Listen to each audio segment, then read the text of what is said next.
늘 우리에게 평화를 주시기를 원하는 하나님께 마음을 다하여 사랑한다는 고백하는 심령으로 주님께 예배하기 원합니다. 함께 기도하겠습니다. 감사합니다, 주님. 우리에게 늘 평화를 허락하시는 주님. 폭풍이 몰아치는 그 가운데에도 주님이 나와 함께 하심을 믿는다면 우리는 주의 평강 가운데 있는 줄 믿습니다.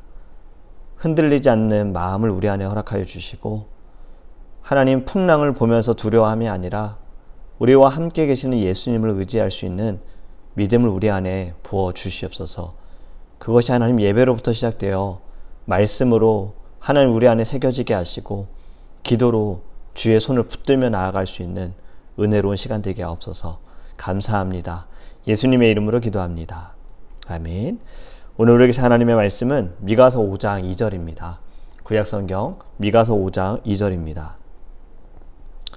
베들레헴 에브라다야, 너는 유다 족속 중에 작을지라도 이스라엘을 다스릴 자가 네게서 내게로 나올 것이라. 그의 근본은 상고에 영원에 있느니라. 아멘. 할렐루야. 네. 제가 생각하지 않은 분들이 유튜브를 보고 계신다라는 것을 최근에 듣게 되면서 좀 감사했습니다. 너무 감사했어요. 우리 드림교회에 관심을 가지고 계시고 또 저를 너무나도 사랑해 주시고 저를 위해 기도해 주신다는 것이 느껴져서 너무 감사했습니다. 계속해서 우리 함께 예배함으로 주 안에서 하나가 되길 원하고요. 교회와 또 우리 성도님들을 위해서 기도 많이 해주시기를 부탁을 드립니다. 여러분, 성경은 어떻게 나누어져 있습니까? 구약과 신약으로 나뉘어져 있지요. 구약은 메시아로 오실 예수님, 구세주로 오실 예수님에 대해서 예언하고 있고, 신약은 구세주로 오신 예수님, 이 땅의 메시아, 그리스도로 오신 예수님, 그리고 다시 오실 예수님에 대해서 말씀하고 있습니다. 구약을 보면요, 선지자를 통해서 하나님께서는 메시아, 이 땅에 오실 예수 그리스도에 대해서 말씀하고 있어요. 그것이 예수님의 초림이지요. 그 중에 하나가 오늘 읽은 본문 미가서 5장 2절의 말씀이 바로 예언의 말씀입니다. 여러분, 예수님께서 이 땅에 태어나시기 전에 동방에 있는 박사들이 큰 별을 보고 따라왔지요. 유대인의 왕이 태어날 것이라는 것을 알고 그들은 베들레헴에 도착을 했을 때 성전에, 궁궐에, 성전이 아니라 궁궐에 그들은 들어갑니다. 그리고 헤롯 왕에게 왕으로 태어난 이가 누구냐고 물었어요. 그때 헤롯은 당황했지요. 왜냐하면 자기가 최근에 낳은 아이가 없기 때문에 왕으로 태어날 자가 없어요. 그리고 자기가 왕인데 무슨 이상한 이야기를 하고 있죠. 그런데 헤롯은 이것을 어떻게 받아들였느냐? 그리스도 메시아로 그는 받아들인 겁니다. 그래서 대제사장과 율법 교사들에게 묻지요. 그리스도가 어디서 나겠느냐라고 물어봅니다. 이들이 구약의 말씀을 읽고 있었잖아요. 정답을 얘기해요. 그 정답이 바로 오늘 이 미가서 5장 2절의 말씀을 인용해서 마태복음 2장 6절에 보면 이들이 이렇게 이야기합니다. 또 유대 땅 베들레헴아, 너는 유대 고을 중에서 가장 작지 아니하도다. 네게서 한 다스린 자가 나와서 내 백성 이스라엘의 목자가 되리라 하였음이니이다 라고 대답을 해요. 유대 베들레헴이라고 답을 한 거죠. 여러분, 오늘 본문인 미가서의 말씀을 대제사장들과 율법 교사들도 알고 있었습니다. 그래서 미가 선지자가 인용한 말로 답을 한 거예요. 어떻습니까? 예언의 말씀이 어떻게 됐어요? 이루어졌지요. 예수님께서는 말씀하신 대로 유대 땅 베들레헴 마구간에서 태어나셨습니다. 여러분, 하나님의 말씀은 반드시 이루어집니다. 구약에서 예언한 모든 말씀들이 예수님께서 이 땅에 오셨을 때 다 이루어 주었고요. 또 아직도 그 예언의 말씀은 지금 우리가 살아가는 시대에 이루어지고 있고 또 다시 오실 예수님의 그 언약의 말씀도 반드시 이루어집니다. 그렇기 때문에 여러분, 우리는 말씀을 읽을 때마다 축복의 말씀만에 귀 기울여서는 안 되는 겁니다. 아, 이렇게 하면 축복을 받는구나. 아, 이렇게 하면 우리가 좀 평안을 얻을 수 있는 거나, 이 말씀도 받아야 하지만 말씀에는 때로는 심판의 말씀도 있잖아요. 징계에 대한 말씀도 있어요. 그렇기 때문에 우리는 늘 말씀을 읽을 때마다 감사한 마음과 두려운 마음으로 하나님의 말씀을 읽어야 하고 하나님을 경외하는 마음으로 우리가 살아가야 할 줄 믿습니다. 2절을 다시 보면 이렇게 이야기합니다. 에브라다야 라고 이야기하죠. 여러분, 에브라다, 이것은 베들레헴의 옛 이름을 이야기하는 겁니다. 베들레헴이라는 이름은 떡집이에요. 그런데 이 에브라다라는 말은 열매를 많이 맺는다라는 뜻이거든요. 베들레헴만 말해도 되잖아요. 그런데 왜 베들레헴과 에브라다를 같이 이야기했는가? 이 당시에 에브라다, 베들레헴, 에브라다라는 이러한 곳이 또 한 군데가 더 있었어요. 베들레헴이라는 곳이 스불론이라는 곳에 또 있었거든요. 그래서 에브라다와 함께 다윗의 집을 정확하게 가르쳐주기 위해서 이 에브라다라는 이야기를 한 것입니다. 그리고 이어서 이렇게 말합니다. 그곳이 작을지라도, 오늘 말씀의 제목이지요. 작을지라도. 이것은 도시가 작다, 뭐 이런 의미보다도요, 단어상으로 보면 천하고 보잘것없다라는 이야기가 있어요. 비천하고 볼품이 없다, 이런 거죠. 그런데 아무리 작을지라도, 아무리 너희들이 비천하고 볼품이 없을지라도 그곳에서 이스라엘을 다스릴 자가 나올 것이다. 여러분, 예수님께서 이 땅에서 사역을 하실 때 예수님의 출신을 무시하는 자가 있었습니다. 예수님께서 나사렛, 이 동네에서 자라셨잖아요. 이 출신을 듣고 나사렛에서 자랐다는 이야기를 듣고 무시한 자가 있었어요. 누굴까요? 나다나엘이죠. 빌립을 통해서 예수님의 들은 이 나다나엘이 무시합니다. 이렇게 반응하죠. 나사렛에서 무슨 선한 것이 날 수 있겠느냐라고 말한 거예요. 이게 정확하게 무슨 말이냐면, 아니 나사렛은 촌동네 아니냐, 거기는 판자촌집 아니냐, 사람들이 살기를 꺼려하고 다른 곳에 살지 못하니까 결국에 거기 가서 사는 그러한 동네 나사렛, 이런 허름한 지역에 어떻게 좋은 사람이 나올 수 있겠느냐. 교육을 받을 수 있는 것도 아니고 경제적으로 괜찮은 곳도 아닌데 거기서 어떻게 선한 것이 날 수 있겠냐, 이런 말이에요. 작은 것에 민감한 사람들이 있습니다. 지금은 안 그렇겠지만 옛날에는요, 키 순서대로 번호를 매겼어요. 혹시 어른들만 기억하실 것 같아요. 저보다 나이가 어리신 분들은 이것이 공감이 안 될 수 있는데 옛날엔 그랬어요. 저도 초등학교 때까지는 그래도 번호가 10번, 16번 이랬는데 중학교에 올라가고 나서부터는 갑자기 키 순서대로 번호를 정하고요. 저는 중학교 3학년 때까지 4번이 돼본 적이 없어요. 1번 아니면 2번 아니면 3번인 거예요. 키가 작은 순서대로 번호를 주니까. 오히려 이것 때문에 한번 임시반장도 한 적이 있습니다. 정말 반장을 뽑기 전에 누군가 반장 대행을 해야 되니까 키가 작은 사람들 1번 너가 잠시 임시반장해 해가지고 반장도 해본 적이 있어요.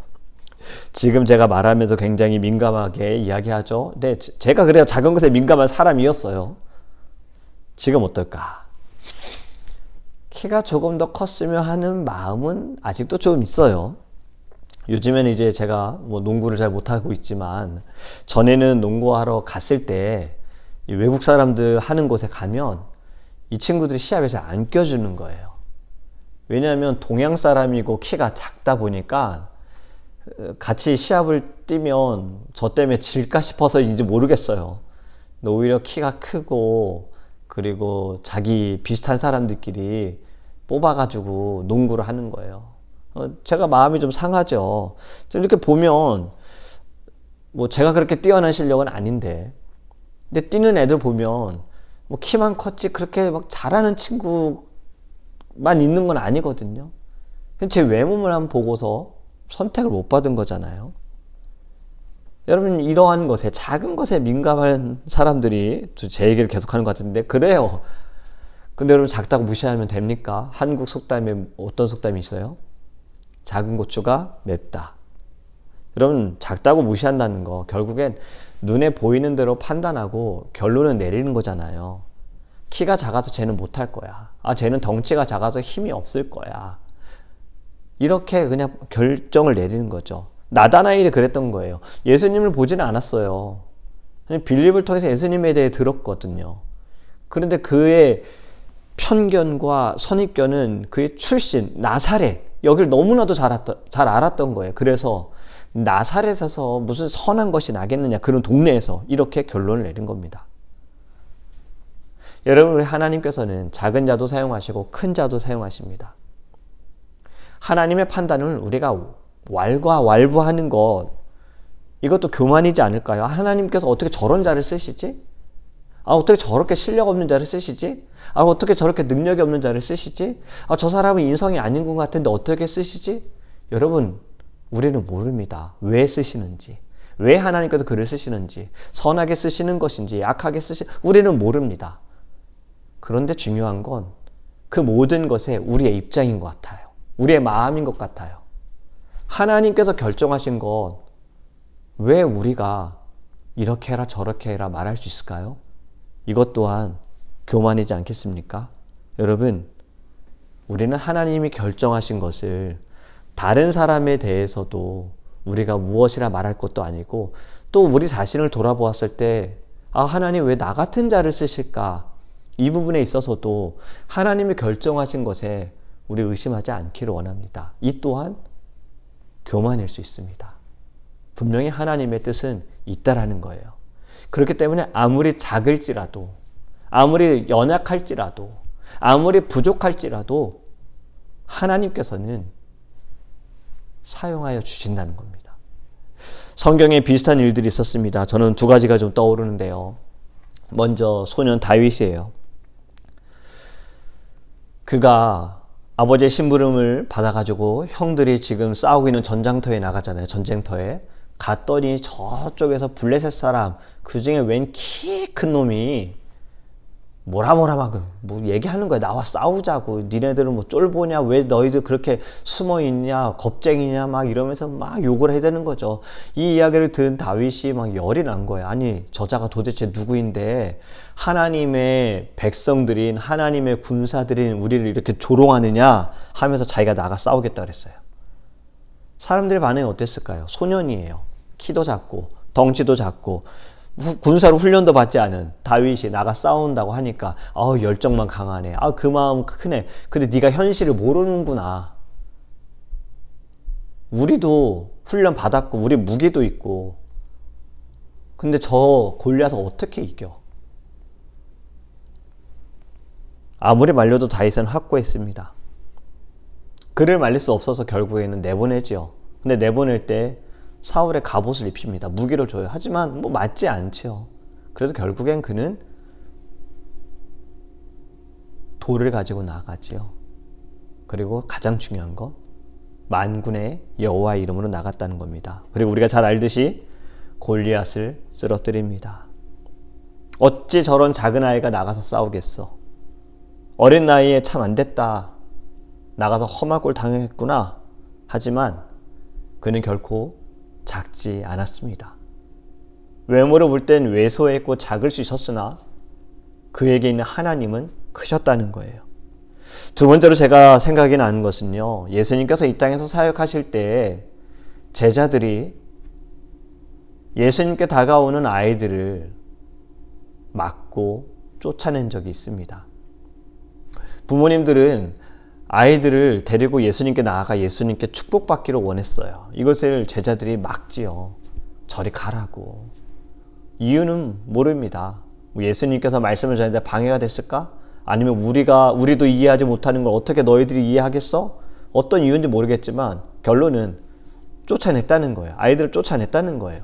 그런데 예수님께서 이 모습을 보시고 제자들을 꾸짖으십니다. 그리고 가르치시죠. 천국은 이런 어린아이와 같은 자들의 것이다 라고 말씀하셨어요. 여러분, 이런 어린아이와 같은 자,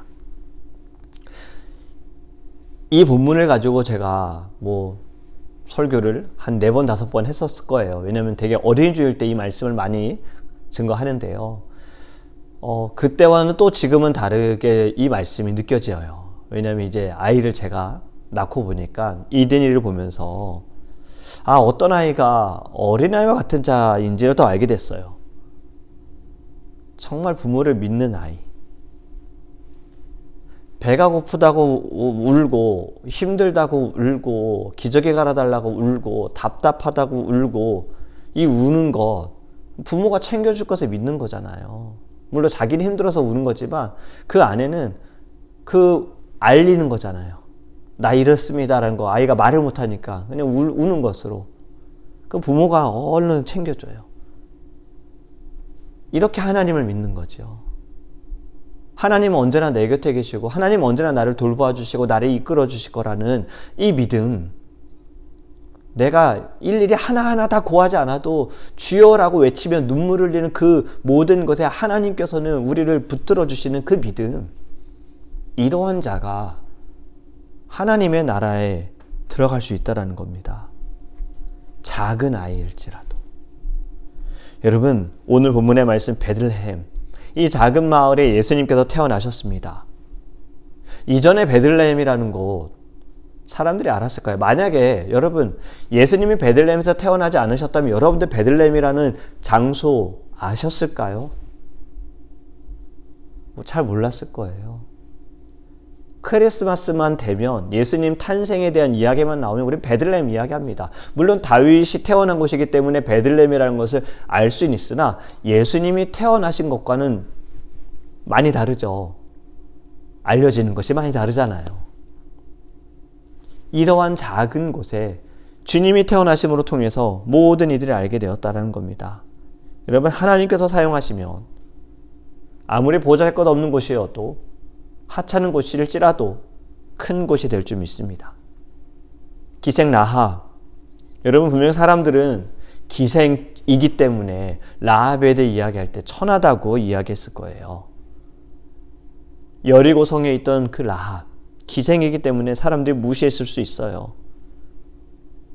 이 여인은 이스라엘이 가나안으로 들어오면서 여리고성을 칠 때 자신들의 가족들을 살리기 위해 정탐꾼을 숨겨주는 선한 모습을 드러낸 거지요.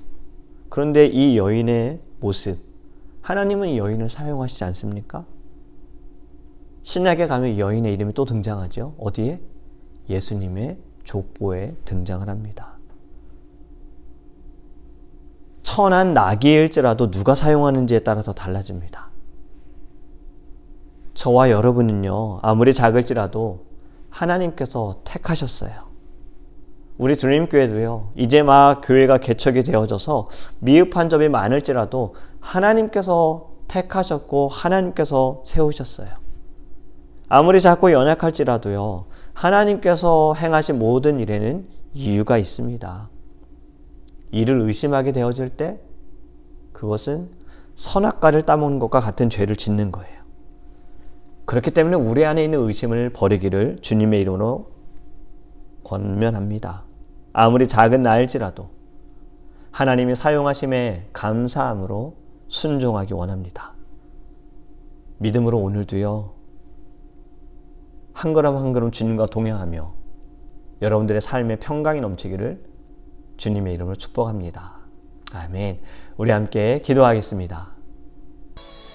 우리 첫 번째로 기도하기 원하는 것은 아무리 작을지라도, 아무리 부족할지라도 하나님은 변하지 않으십니다. 하나님은 강하십니다. 하나님은 늘 우리와 함께 하십니다. 하나님의 택하심에 여러분 의심하지 않기를 원합니다. 하나님이 저와 여러분을 택하셨고 저와 여러분을 통해 하나님 일하기를 원하세요. 그렇기 때문에 우리 안에 있는 모든 의심을, 불신을 버려버리고 오직 하나님만을 신뢰하며 하나님만을 의지하며 나아갈 수 있도록, 아무리 작은 우리일지라도 주님께서 함께 하실 때 강한 믿음의 용사임을 믿고 이 땅 가운데 그리스도를 증거할 수 있게 달라고 우리를 함께 주여 부르시고 통성을 기도하겠습니다. 주여, 하나님 너무나도 감사합니다. 연약하고 부족한 우리를 택하여 주신 주님, 우리와 함께 하시는 주님, 우리를 인도하시는 주님, 주님만을 신뢰하며 나아가기를 원합니다. 주여, 우리가 의심하지 않게 하소서, 불신하지 않게 하소서, 교만하지 않게 하소서, 하나님의 택하심을 우리가 판단하지 않게 하여 주소서. 하나님, 주님께서 우리를 택하신 주님의 뜻이 있음을 믿습니다. 우리는 믿음으로 나아가게 하시고 믿음으로 순종할 수 있도록 인도하여 주시옵소서. 더 나아가 하나님, 우리가 다른 사람을 볼 때에도 비판하지 않게 원합니다. 어떻게 저렇게 능력이 없을까? 실력이 없을까? 경험이 없을까? 인성이 없을까? 다 하나님께서 택하신 이유가 있음을 믿습니다. 우리의 입술로, 생각으로, 마음으로 범죄하지 않게 하소서. 교만합니다. 하나님 용서하소서. 모든 것을 끊어버리는 심령 되어질 수 있도록 주님께서 은혜를 베풀어 주시옵소서. 두 번째로 함께 기도하기 원하는 것은 드림교회와 우리 성도님들을 위해서 기도하기 원합니다.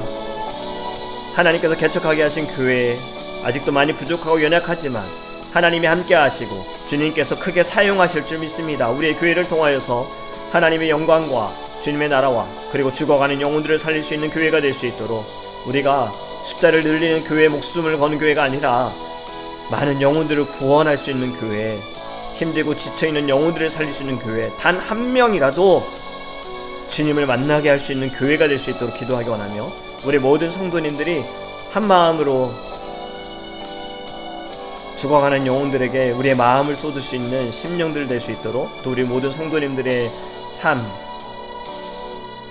자꾸 연약할지라도 주님께서 강하고 담대하게 하시며 늘 평강을 주심을 믿음으로 나아갈 수 있도록 우리 교회와 성도님들을 위해서 다같이 주여 부르시어 통성히 기도하겠습니다. 주여 하나님 감사합니다. 주님께서 아버지 하나님 우리에게 크신 은혜 베풀어 주시고 아버지 하나님을 예배할 수 있도록 이끌어 주심을 감사합니다. 하나님 기도하는 것은 우리 드림교회 하나님 우리가 아버지 연약하고 부족할지라도 우리의 시작은 하나님 떠날 수 있으나 우리 하나님께서 우리의 교회를 세우신 뜻이 있음을 믿습니다. 하나님 우리의 교회를 통하여 하나님 너도 주를 위하여 나아가게 하소서. 말씀으로 나아가게 하소서. 하나님 한 영혼이라도 구원할 수 있는 아버지 믿음의 아버지 귀한 자녀 되게 하여 주시옵소서. 하나님 우리가 깨어있기를 원합니다. 하나님 우리가 해야 할 것이 무엇인지를 보게 하여소서. 하나님 우리가 주님의 자녀로서 아버지 한 명도 전도하지 못한 한 명도 우리가 아버지는 그들에게 복음을 전하지 못한다며 우리는 아직 사명을 다하지 못한 것입니다. 주님 우리를 깨어있게 하소서. 하나님 죽어가는 영혼들을 살릴 수 있는 심령들이 되어질 수 있도록 주님 인도하여 주옵소서. 우리 모든 사랑하는 성도님들도 하나님 자꾸 연약할지라도 우리 위대하시고 강하신 하나님을 경험하게 하여 주시고 하나님께 택하심에 우리가 의심하지 않게 하시고 하나님 우리가 염려하지 않게 하소서. 늘 주님만을 신뢰하며 나아가게 하소서. 아버지 어렵고 문제가 있는 모든 성도님들도 예수의 이름으로 아버지 예수의 보혈로 승리하게 하소서. 하나님들 깨어있을 수 있도록 주님 함께하여 주시옵소서. 마지막으로 함께 기도하기 원하는 것은 오늘 저녁에 있을 수요 기도회를 함께 기도하기 원합니다. 기도의 불을 계속해서 붙이는 교회가 될 수 있도록 우리 함께 기도하기 원합니다. 하나님의 사랑과 역사하심의 성령의 권능이 일어나는 수요 기도회가 될 수 있도록 너무나도 기도하고 싶어하는 심령들 주님께서 인도하여 주셔서 기도함을 통하여 주님의 뜻을 알 수 있도록 우리 다 함께 수요 기도회를 위해서 주여 부르시고 통성으로 기도하겠습니다. 주여 하나님 저희들이 수요 기도에 주님 앞에 나아갑니다. 부르시며 나아갑니다. 간절함으로 나아갑니다. 주님께 하나님 우리의 마음을 다하여 아버님을 다하여 주님 앞에 나아갑니다. 주님 역사하소서. 성령의 역사하심이 우리 안에 일어나게 하여 주시옵소서. 하나님을 만나는 은혜로 아버지 하나님 시간이 되어지게 하소서. 아버지 하나님 주님 앞에 무릎 꿇게 하소서. 하나님 간절함으로 주님 두 손 들고 나아가게 하소서. 무엇보다 먼저 회개하게 하소서. 우리가 지은 죄를 주님에게 하게 하소서. 하나님 교만한 마음들을 용서하여 주시옵소서. 하나님 아버지 하나님 우리가 주님 앞에 깨어있지 못하면 용서하여 주시옵소서. 은혜를 발견하지 못해 감사하지 못하면 아버지 용서하여 주시옵소서. 하나님 우리의 모든 죄악들 주님 용서하소서. 입술로 마음으로 생각으로 행함으로 지은 모든 죄악들을 용서하소서. 형적인 죄 아버지 회개가 아니라 주님 간절한 회개가 있기를 원합니다. 그리고 하나님 주님의 사랑을 아버지 하나님 우리가 풀어낸 자 하나님의 사랑이 아버지 응하는 자가 될 수 있도록 인도하여 주시옵소서. 주님 감사합니다. 하나님 은혜 드려 세상의 사람들은 주를 믿는 자들, 주님 앞에 겸손하고 때로는 양보하고 때로는 고난과 고통 속에 있는 자들, 때로는 포기하며 살아가는 자들을 보면서 참 미련하다, 참 연약하다, 참 부족하다 말할 수 있으나 아무리 연약할지라도 아무리 작을지라도 우리 하나님께서는 우리를 택하셨고 우리를 통해서 영광 받으시며 우리를 통해 일하심을 믿습니다. 하나님의 그 부르심을 우리가 판단하지 않게 하시고 우리가 하나님의 부르심을 의심하지 않게 하여 주시옵소서. 아무리 작을지라도 주님이 함께 하신다면 사람들이 보지 못해서 그렇지 주님 영적으로는 강한 자임을 믿습니다. 다윗처럼 만군의 여호와 이름으로 나아가게 하여 주시고 어린아이처럼 예수님을 너무나도 만나고 싶고 그의 손길에 내 머리를 대고 싶은 마음으로 주님 앞에 설 수 있는 거룩한 주님의 자녀 될 수 있도록 함께하여 주시옵소서. 오늘도 주님 주신 이 귀한 날 우리의 입술에 아버지 말씀으로 늘 묵상하며 되새기며 하나님을 더 깊이 묵상하며 더 깊이 깨닫는 은혜로운 하루가 되게 하여 주옵소서. 감사하며 예수님의 이름으로 축복하며 기도합니다. 아멘.